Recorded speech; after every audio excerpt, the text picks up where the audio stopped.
حیات تمہیں یہاں نہیں آنا چاہیے تھا۔ شازل کے ماتھے پہ بل پڑے تھے۔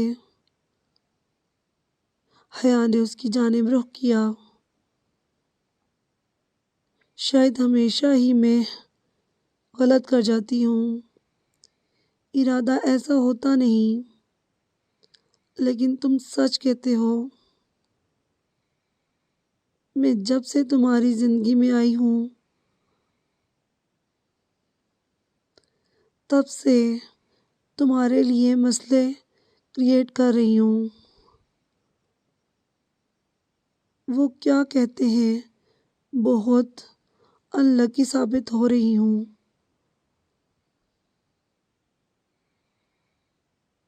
حیا نے آخر میں ہنستے ہوئے اپنا ہی مذاق بنایا۔ شازل نے ایک گہری نگاہ اس پہ ڈالی،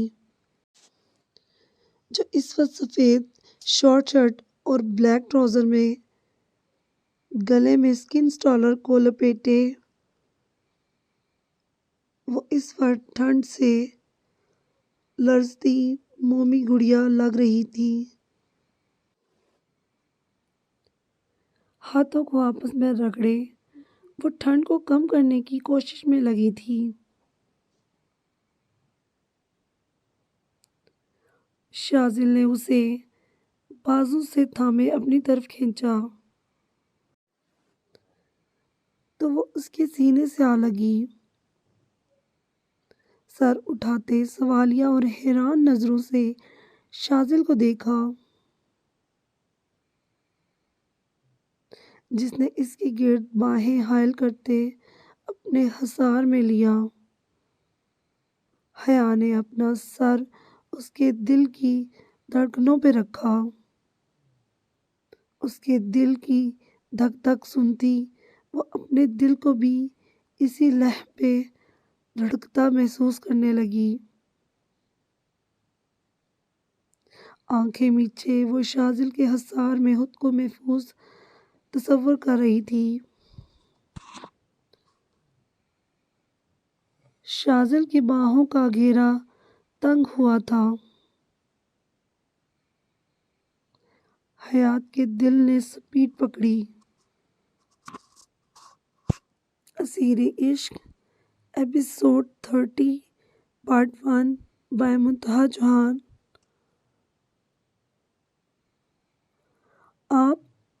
آپ کو کس نے کہا؟ ہم نے یونیورسٹی میں ایڈمیشن لیا ہے۔ اپنی آنکھوں کو بڑا کرتی وہ حیرت سے پوچھ رہی تھی۔ جس نے بھی بتایا، تم یہ بتاؤ، مجھ سے اجازت لیے بنا تم؟ نہیں دارم سائیں، جی سچی، آپ جو مرضی قسم لے لیں، ہم نے نہیں لیا، نہ ہمیں پتہ ہے۔ ایزا آنکھیں پٹ پٹا کے کہتی، بہت معصوم سی اپنی بے گناہی ثابت کر رہی تھی۔ اچھا، میں کیسے مان لوں؟ دارم کے ہاتھوں کا لمس اس کی کمر پہ بکھیرنے لگا تو ایزا کا سارا کانفیڈنس کہیں دور جا سویا۔ وہ ہم اب وہ کچھ بول ہی نہ پائی۔ دارم کے ہاتھوں کا بے باک لمس ایزا کی بولتی بند کر گیا تھا۔ دارم اسے بنا سوچنے سمجھنے کا موقع دیے، اس کے گلاب کی پنکھڑیوں جیسے خوبصورت لبوں کو اپنی دسترس میں لے گیا۔ وہ اس کے لمس پہ جی جان سے کانپی۔ وہ تو دارم نے اسے سنبھال رکھا تھا، ورنہ وہ زمین بوس ہو چکی ہوتی۔ اس کا اپنے پیروں پہ کھڑے رہنا ہی محال ہو گیا تھا۔ پیچھے ہٹتے اس کا بے باک نظروں سے جائزہ لیا۔ گہرے سانس لیتی وہ بے یقین آنکھیں لیے کچھ کہنے لگی کہ اس کے نم لبوں کو دیکھتے دارم نے اس کے الفاظ پھر سے چن لیے۔ اس بار شدت پہلے سے بھی زیادہ تھی کہ ایزا کو سانس لینا دشوار ہو گیا۔ وہ بھول گیا تھا سب کچھ۔ اپنی آنکھیں بند کیے وہ جنونی کیفیت میں آتا۔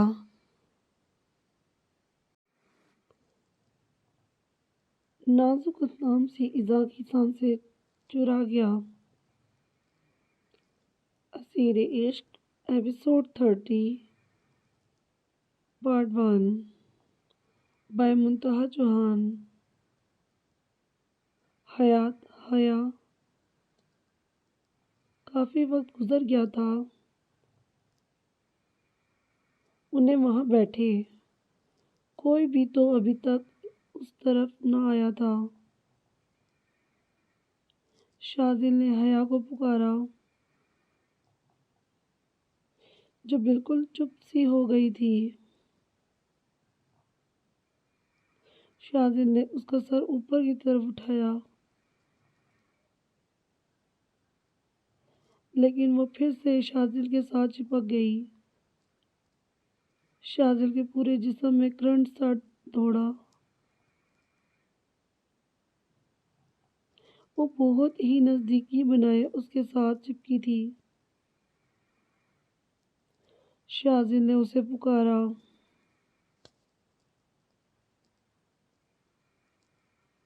لیکن ٹھنڈ سے وہ سرد پڑنے لگی تھی۔ اسے گرمائش چاہیے تھی۔ شاذل نے اس کی جیکٹ کی زپ کو کھولتے اپنے بازو اس کے گرد لپیٹے۔ اس کے جسم کی نازکی محسوس کرتے شاذل کے حلق میں کانٹے چبھے تھے۔ دل کی دھڑکنوں نے بھی دغا بازی کی تھی۔ کیا وہ اس کا اسیر ہونے لگا تھا؟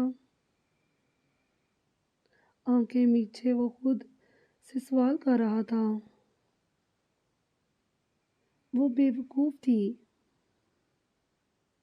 لیکن دل کی صاف تھی۔ شاذل اس کی طرف خود کو کھینچتا محسوس کر رہا تھا۔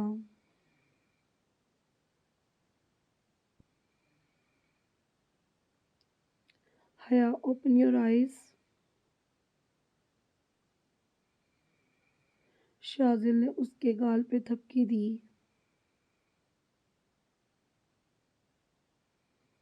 تو اس نے دھیرے سے اپنی آنکھیں کھولی۔ ہمیں یہاں سے نکلنا ہوگا۔ حیات اٹھو شاباش۔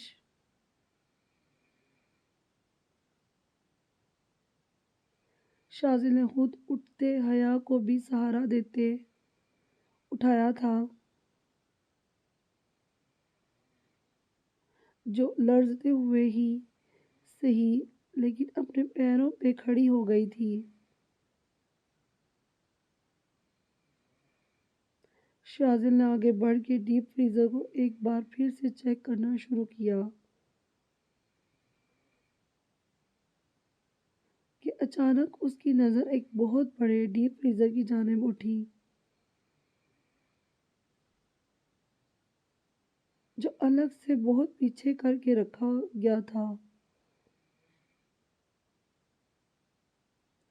شاذل اس کی طرف بڑھتے اسے کھولتا حیران نظروں سے اس فریزر کو دیکھ رہا تھا جو حقیقت میں ایک باکس تھا جسے باہر سے ڈیپ فریزر کی شیپ دی گئی تھی اور اس میں ہی تھا وہ اسلحہ اور ڈرگز۔ شازل نے لب بھینچے گہرا سانس خارج کیا۔ کیا جگہ بنائی تھی انہوں نے ان کو چھپانے کی۔ شازل دل ہی دل میں داد دینے لگا۔ یہ وائٹ پاؤڈر اس پیکٹ میں۔ حیا اس کے قریب آتی اس کے ہاتھ سے پیکٹ لیتے ہوئے بول رہی تھی کہ سامنے ڈھیر سارا اسلحہ دیکھ زیان تالوں کے ساتھ جا چپکی۔ یہ تو ہم شازل نے وہ سارا اسلحہ باہر نکالنا شروع کیا، جبکہ حیا اس کی دیکھا دیکھی دوسرے فریزر کھولتی دنگ رہ گئی۔ وہاں کافی تعداد میں ایسے فریزر موجود تھے جن میں ڈھیر سارا اسلحہ اور ڈرگز تھے۔ عادل یہ سب وہ مارے حیرت کے بول نہ پائی، جبکہ شازل اس کے پیچھے کھڑا ہوتا وہ سب دیکھ چکا تھا۔ لیکن اس وقت آئس روم کا ٹمپریچر -ڈگری پہ جا رہا تھا، جو ان کے لیے انتہائی خطرناک تھا۔ شازل حیا کا ہاتھ تھامے اس خالی فریزر کی جانب بڑھا۔ حیا یہ فریزر نہیں ہے، اس میں اگر ہم ٹھہریں تو اس ٹھنڈ سے بچ سکتے ہیں، ورنہ۔ شازل نے کہتے حیا کی جانب دیکھا۔ اس کی بات کا مطلب سمجھتی وہ اس بات میں سر ہلاتی اسے دیکھنے لگی۔ شازل نے اس کے اندر لیٹتے حیا کو اشارہ کیا کہ وہ بھی اس کے اندر آئے۔ حیا تھوڑا گھبرائی، بھلے وہ فریزر بڑا تھا لیکن ان کے لیے ناکافی ہی تھا۔ شازل نے ایک ہاتھ بڑھائے اسے اپنے سینے پہ لٹایا، جبکہ دوسرے ہاتھ سے اس فریزر کو بند کر دیا۔ مجھے کچھ دکھائی نہیں دے رہا، حیا نے گھبرائے ہوئے کہا۔ اندھیرے میں کسی کو کچھ دکھائی نہیں دیتا۔ Common sense.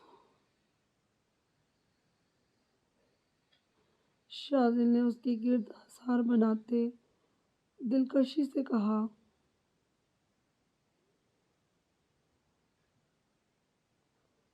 اس کے نازک سے وجود کو اپنے وجود کا حصہ بنے محسوس کرتے شازل نے اپنا حصار مزید تنگ کیا، تو وہ کسمسا کے رہ گئی۔ حیا ڈونٹ موو۔ شازل نے آنکھیں میچے اسے ٹوکا۔ تھوڑی سی روشنی ہی کر دو شازل، ورنہ ایسے لگ رہا ہے قبر میں ہے۔ حیا ہنستے ہوئے بولی، موبائل سے ٹارچ آن کر لو یار، ہوگا نا تمہارے پاس۔ شازل اور ہی دنیا میں پہنچا تھا، جبکہ اب بھی وہ حیا کو شاید جانتا نہیں تھا، جو اس کا سارا دماغ بھگ سے اڑانے والی تھی۔ اور شازل کو دانت کچکچانے پہ مجبور کر گئی۔ تمہارا مسئلہ کیا ہے یار؟ ایک طرف کیوں نہیں ٹک رہی؟ شازل نے اس کے بار بار ہلنے پہ غصہ ضبط کرتے کہا، کیا؟ خود ہی تو کہا۔ جیکٹ سے موبائل نکال دو۔ اب اس کے لیے میں ہلوں بھی نہ۔ وہ اس کے سینے سے سر اوپر اٹھائے ماتھے پہ بل ڈالے بولی، اس ٹھنڈ سے بچنے کے لیے وہ دونوں اس وقت ڈیپ فریزر میں گھس تو گئے تھے، لیکن اب بری طرح پھنس گئے تھے۔ میں نے اس بند موبائل کا اس وقت کرنا کیا ہے؟ تم سے تمہارا موبائل مانگ رہا ہوں یار۔ شاذل اس کی عقل پہ افسوس کرتا ہی رہ گیا۔ میرا موبائل تمہاری جیکٹ میں کہاں سے آ گیا؟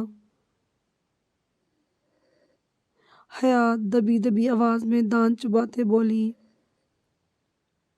وہ ابھی بھی مسلسل ہلتے جلتے جیکٹ سے موبائل نکالنے کی ناکام کوشش میں لگی تھی۔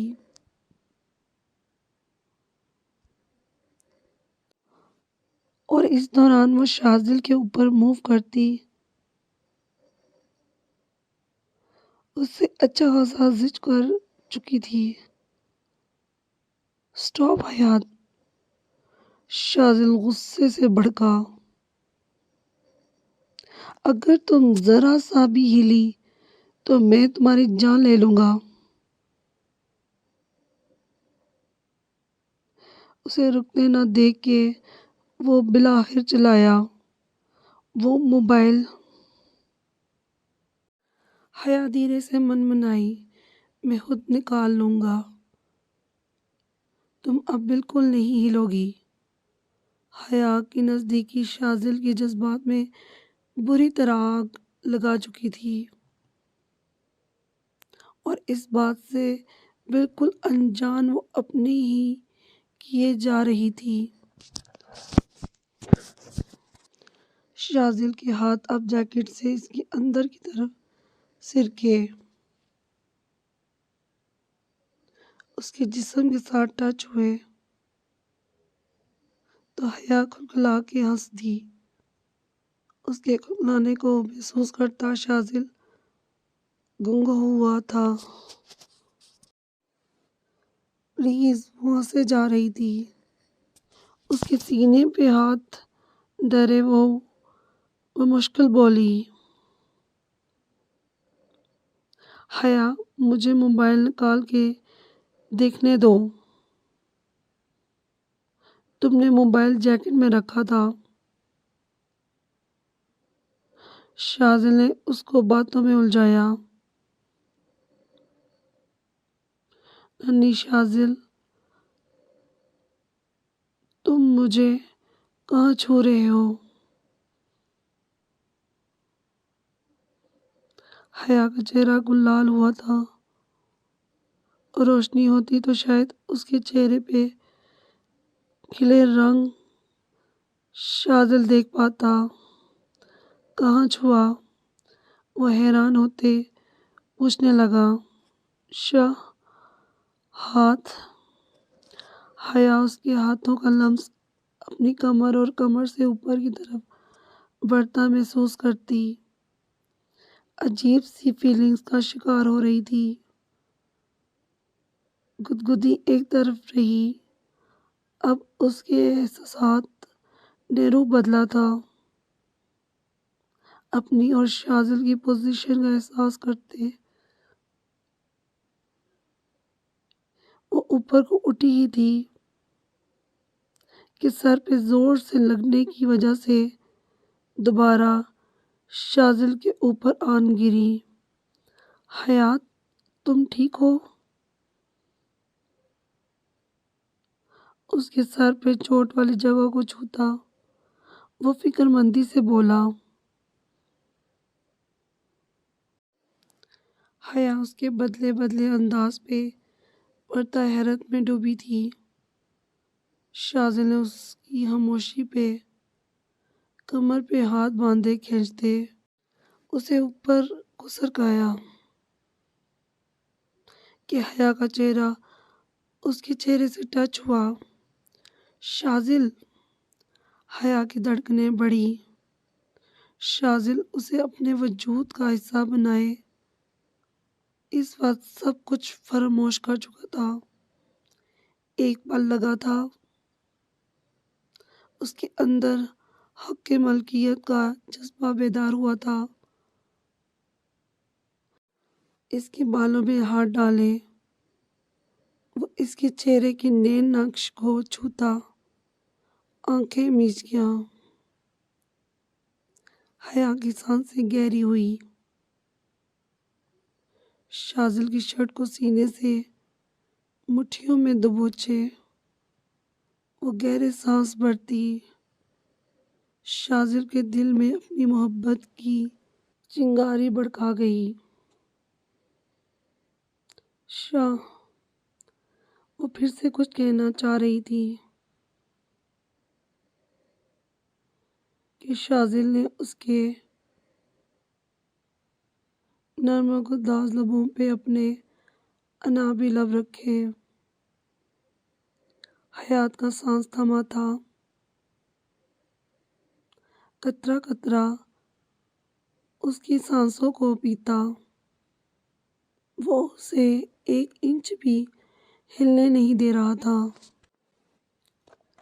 اس پہ مکمل طور پہ قابض ہوتا۔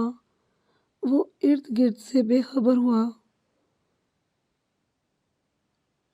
لیکن ان لمحوں کا دورانیہ بہت کم تھا۔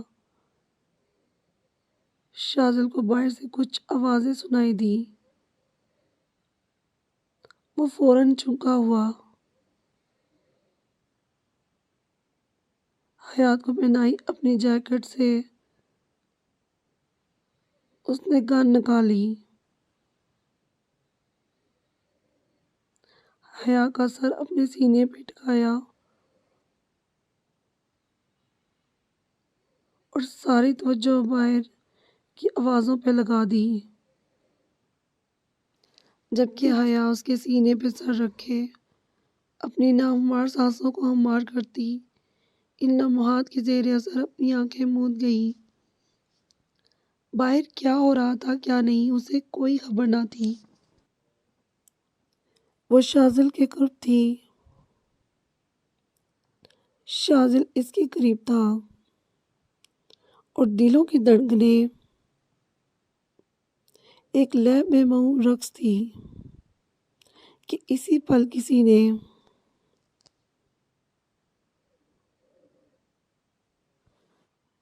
اسیر عشق ایپیسوڈ 30 پارٹ 1 بائے منتہا جہان۔ نساء اور پرویز خان باتیں کرتے سیڑھیاں اترتے نیچے آ رہے تھے۔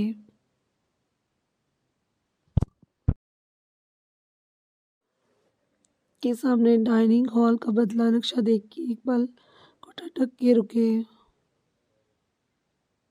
مختلف انواع و اقسام کی مٹھائیوں کے ڈھیر سارے ٹوکرے دیکھ وہ ایک دوسرے کو حیرت سے تکتے وہاں نیچے آئے۔ شہنواز خان وہاں پہلے سے موجود تھا۔ لالا یہ سب؟ ابھی پرویز خان کے الفاظ منہ میں ہی تھے کہ ڈائننگ روم کے دروازے سے اندر آتی ہستیوں کو دیکھ ان کے باقی کے الفاظ لبوں پہ ہی دم توڑ گئے۔